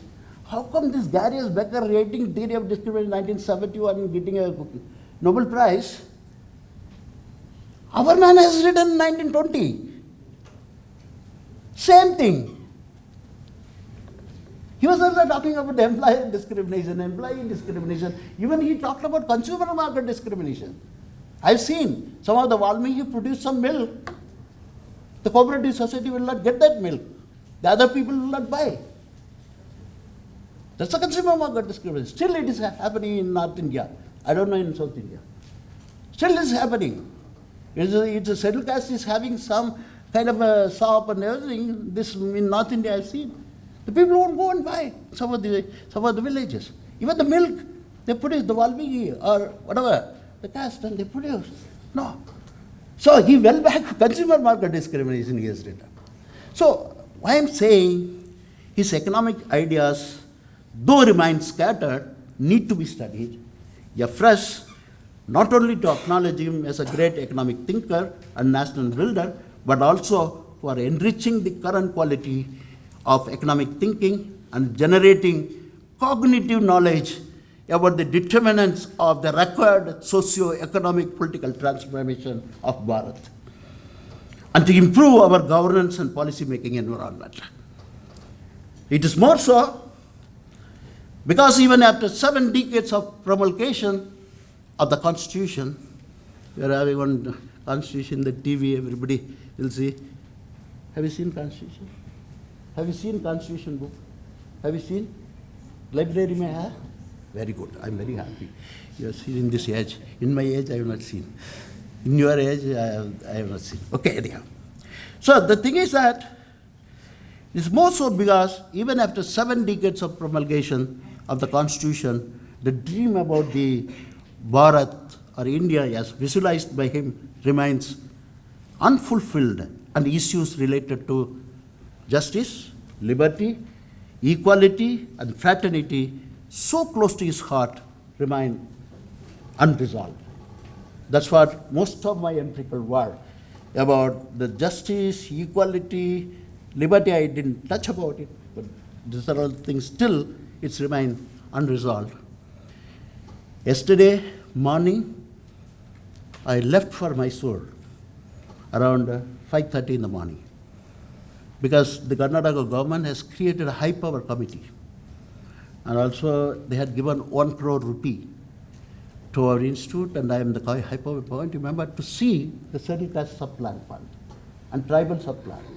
This fund is created to empower the social justice. I visited, so far I have visited 15 districts, another 14 districts I have to travel. It is first our investigators goes to many households, but normally I want to catch hold of these officers. So that's what they made it as a high power committee so that none of the people can escape. So I conduct a meeting with the collector, they say DC, collector, CEO, Jilla Panchayat, I don't know what you say, there Jilla Panchayat, CEO, he is an IAS, and all the implementing officials, because this SCSP, TSP cuts across 35 departments, which you don't know. In Karnataka, 2013, we have a SCSP, TSP Act. There is an act, otherwise we will arrest. The act has many things. Do you have an act in Tamil Nadu? Huh? You are all sleeping. What you are writing? You write in the paper. You should have an act. We brought the act. Of course, I was part of the act with Professor Dr. Venkataya. You know that previous Principal Secretary of Social Welfare. Of course, I was part of many policy making, because why I'm saying that after doing PhD, you do publication, you do everything, you rejoice. As Sir was saying, your education should have external or spillover effect, or it should have a positive externality. And you engage yourself with society, engage yourself with the government, so that whatever you have studied, and you are going to contribute to the society. So otherwise, everybody do PhD, I also do PhD. For namesake, I have to put doctor in front of me. That's what most of the students are doing. Please don't do that. You should excel well in your life. That's all is a motive. Nothing is impossible. Everything is possible in the world. I'm a fellow from, Hamlet. Born and brought up in forest, Hamlet. I used to walk. I used to carry cow dung, make a cow dung cake, sell it in Monday market. I get 12 rupees, out of from which I buy my dress. That's how I had come up. This kind of a fellow, with the illiterate father and mother, this much we had come up, your background may be good than compared to your parents, and the technology, many things. So you should excel well than Professor Tarani Karasu and Madheswaran. You should do well more than us. That is what the education, that is what the determination you should have. So, with this, I just want to say finally that not for the sake of studying some paper, don't do that. Have an interest and say why. Why we are studying. Okay? Why? What is the reason? The teacher teaches elasticity. If I ask in the interview board, what do you mean by elasticity? That fellow, sir, this rubber band, na? If you do like this, it will be very elastic. If you leave it, it is going. Bloody, he does not know what is the use of this elasticity. That's what I'm talking to Professor Narayan. Elasticity in the real world. What is that you are teaching economics? I'm very unhappy with most of the teachers in India. What kind of economics you are teaching? Teach the basics, but you should tell them that what is that real world example you bring and teach them. Of course, in science they have an experiment. In the experiment, they explain everything. This is what happening. But the thing is that, what is the difference between scientists and social scientists? Means they can bring lot of R&D, lot of innovation, but the social cost benefit of that R&D, okay, should be analyzed by you people, social scientists. And what is the distribution impact? Should be analyzed by the social scientists. Okay? So now, finally, I call Dr. Ambedkar as a multidisciplinary. We are talking, Vikarya Rao has said interdisciplinary first. You said, you only say economics people, economics, political science. Even within social science, there is no interaction. That is what in my institute I say is very famous for PhD in social sciences. Nothing but we have economic student, political science, sociology, and various fields. And they are presented, there is a sword in front of them. Every 6 months, compulsory presentation. Every 6 months, compulsory DC meeting, 5 DC members. They just tear into part. Again, they incorporate, come to panel seminar, that should be a 2-panel member. Sir, you are a great administrator. Put the sword in front of the student so that first time, they feel, some people agitate also. Because in my institute, nothing can be done. Because we have 120 PhD students, easy to control. But for you, it's a huge, you have a huge like an ocean. But the thing is that slowly, this kind of students have to be brought. Otherwise, I join for PhD, come, soak the face, drink some tea with the guide, and go. The political science people, the economists will ask. He will also become an empirical political scientist. He will also become an empirical sociologist. I'm seeing all sociology, this is all story. Okay, their style, that's a problem. Look at the American Journal of Sociology. Look at the American Journal of Political Economy. These are all highly analyzed, highly technical. And they use quite a lot of framework and they analyze and do it. My dear students, I feel very great and proud to be here. And I pray Almighty God and I pray Dr. Ambedkar will give you all the kind of a great strength in your mind for your brilliant academic career. And also I thank Professor Sangran and our Honorable Vice Chancellor, Professor Tarani Karasu, and our association president, Mahamuthu sir, and then Dean and my colleagues and my students and the bread and butter of this university. Thank you very much. God bless. Puducherry பல்கலைக்கழகத்தின் பொருளாதாரம் துறை மற்றும் SC ST ஊழியர் நல சங்கத்தின் சார்பில் புரட்சியாளர் அம்பேத்கர் அவருடைய நினைவு நாளை தொடர்ந்து இன்று பொருளாதாரம் மற்றும் சமூக நீதி என்ற தலைப்பில் ஒரு கருத்தரங்கம் ஏற்பாடு செய்துள்ளோம். இந்த கருத்தரங்கில் எங்களுடைய அழைப்பை ஏற்று வந்து எங்களுக்கெல்லாம் சிறப்பு செய்து மிகவும் சிறப்பான முறையில் பணியாற்றி அமைந்திருக்கிற ஐயா வரவேற்பு உரை ஆற்றி அமைந்திருக்கிற துறையின் தலைவர் அவர்கள் சங்கரன் ஐயா அவர்களே, எங்களுக்கெல்லாம் சிறப்பான முறையில் வந்து உரையாற்றி அமர்ந்திருக்கிற மாண்புமிகு துணைவேந்தர் ஐயா அவர்களே, மேலும் சிறப்பான முறையில் பணியாற்றி அமர்ந்திருக்கிற மத்தியேஸ்வரன் ஐயா அவர்களே, மேலும் நமது துறைத் தலைவர் நடராஜன் ஐயா அவர்களே, மேலும் நம்மோடு சிறப்பாக பணியாற்றி சென்றிருக்கிற ஐயா குபேந்திரன் ஐயா அவர்களே, மேலும் எங்களுடைய பொருளாதாரத்துறையின் ஆசிரியர் பெருமக்கள்